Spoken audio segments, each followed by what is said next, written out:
This tutorial was brought to you thanks to the supporters on the screen.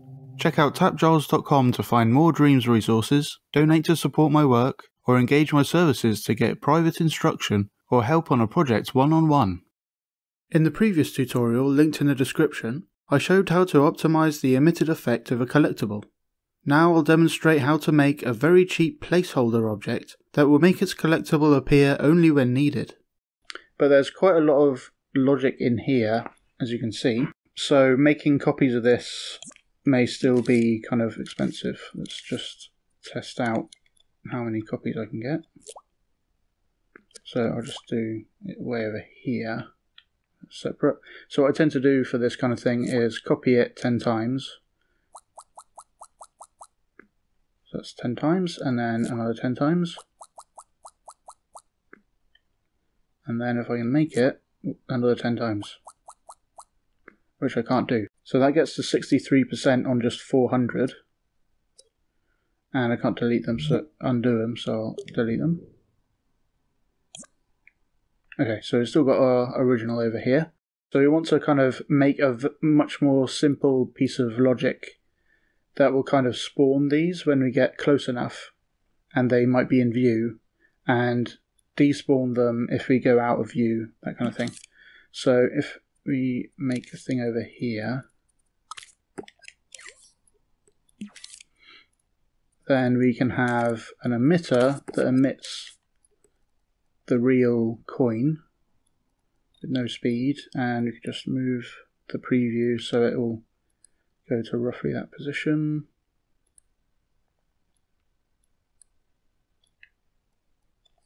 And that should just be once with no speed. Cool, so it still emits it and it hovers there. So it still works fine. We only want it to do that when we are in range. So let's decide when we're in range. So we'll have a head and camera tracker. Let's put it on the grid, and in here we'll use a trigger zone. So I'll just put it down here, but then put it centered in the middle. And I've got the grid on, but it's not actually on the dot. So if I grab that and press triangle, it will snap it to the actual dot. And then I can have this quite large, or we'll have it kind of smallish for testing. And then we'll have it search for a tag. So in range of camera. So we'll have that look for that tag. And you can see it kind of light up like that, and it sends a signal out of there. So if this range was really tiny and it wasn't in range, then it wouldn't send a signal. But as the tag is detected by the zone, then it starts sending a signal from there. So we can use that in here to say, oh, we want to emit it because the camera is close. So I'll just move that into there. And that will power that, like that. When we get close. So now if I go into test mode, then if I just pause it, you can see that's gone to the actual camera position. And that's what we want. So it's following us around, and as we get closer, that lights up and it emits the coin thing. But we also want to say if we get too far away, then we want to destroy that coin thing. So in here, we can have one of these. When we get close enough to this chip, it will spawn this in the same position, and will still be in range of this tag in this new object. So if I just power this with that output, so we can see that it's still working, and we'll have it in the scene. And we get to go close to this, it's showing that thing, and as we go away, it's not showing that thing. So then we want it to destroy itself, but without doing this stuff. So just wire that into the destroyer. We actually want to say when it's not in range of camera, then it destroys itself. So let's do not. So is this tag detected? Is this tag not detected? Then we should destroy ourselves. And that's how that works. Let's try that. And I'll move away and it destroys itself, which means when you get close to it again, it will just emit a new one, and that works fine. Now you might want it to not emit if you kind of back into it. So we're facing away from it, but we are close enough to this to emit the coin. So if I just do that, and I'll pause it, when time is paused and something has been emitted, it kind of has this ghost version of it, but it's there, honest. And then if I just move here and play time again, you can see it's still there. So if you don't want that to happen, if you want it to only be if you're in front of the view and you're close to the view, then you might have a second one. That's there, and it's just saying whether it's in front or not. Like that, and have that look for a different tag. So we have another tag called in front of camera,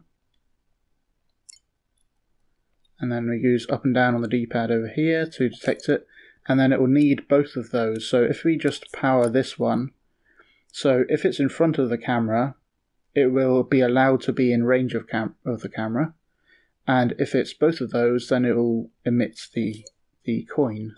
So we've done it the other way around, in range into in front of camera, and then into the emitter. I'll just move this object around and you can get the idea. So we're facing away, so nothing gets emitted, but if we turn, then it will get emitted as soon as it could be seen, sort of thing. Let's just have an object there, because I can't see it in normal play mode, so let's just put a ring around it. We'll need that same tag over here as well, actually. So if it's not in front of the camera, we also want to destroy it. Let's try that. So if we look away,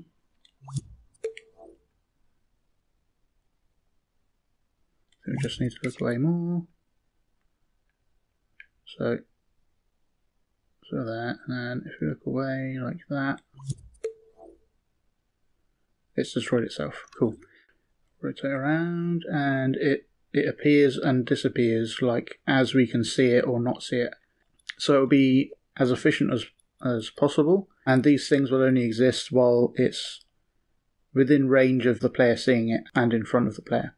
So you could do something like that. Another optimization would be to, instead of looking for a possessed controller sensor, which actually looks for sculpts or groups that are possessed by the player, that's a bit more difficult to figure out because it's got like an arbitrary shape of the sculpt or the puppet or whatever to scan.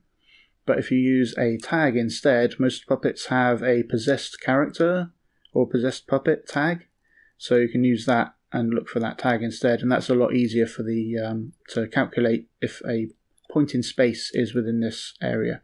So I'll just have a tag in here,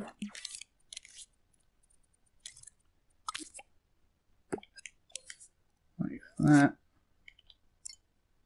and I'll have this look for that tag, so that if we get close enough to it, then it will pick up and do the effect. So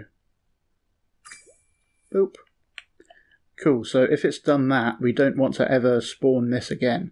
So if we add to this a collected, I guess, then in here we can have a trigger zone that looks for that collected tag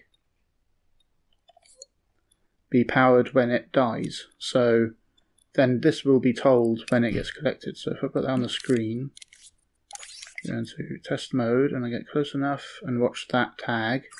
So it sends a signal. So then we want to destroy this whole chip. So if we just have a destroyer,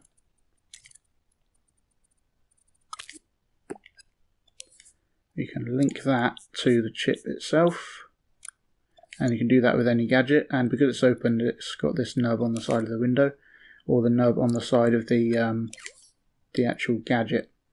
So that will happen when it's told to destroy itself. So if we pin that to the screen and play test, then when we get close enough, the chip and the effect and that and everything is all destroyed, and now it won't emit again. One thing to be aware of with these lone chips and tags and gizmos and stuff is if you place this gizmo in a particular place by like moving it for whatever reason, and then you move this chip, then the tag position will stay wherever you put it. If you press triangle, and it will default to the face of the chip, and then when you move it, it will just stick to the face of that chip and not move. Not like stay in the position it was, but move with the chip. So if you do want a position for it, but you don't want it to do that, then you can just group it up with something. So I tend to do a single fleck, or you could do like an empty microchip or anything you want. And now it's grouped up, and that is positioned there. And as I move it around, it moves with the group. And again, without that, it will kind of adjust it to keep the position it had before. So that might be useful in some cases, but it's worth knowing that this happens so that you can avoid it if you don't want it to happen. Yeah, and same with the emitter. So actually we'll have to do that because you'd want to kind of copy this and move it around the level, and you just turn off the fleck, and I'll turn off preview invisibility so we can see it, and make sure destroyers and stuff are linking to the overall group then, so that the fleck is destroyed at the same time. Cool, so now I'll see how many we can get from this. I think before it was 400 or so.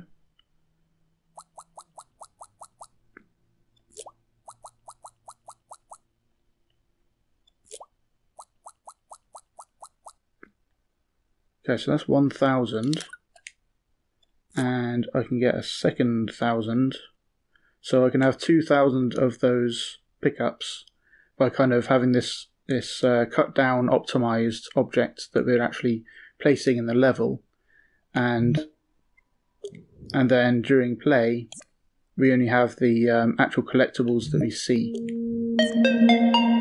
Thanks for watching. I hope you learned something new. Go to patreon.com/TAPgiles to get 5 hours of tutorials early for $3. Here's a preview of what you can learn if you choose to become a supporter.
you.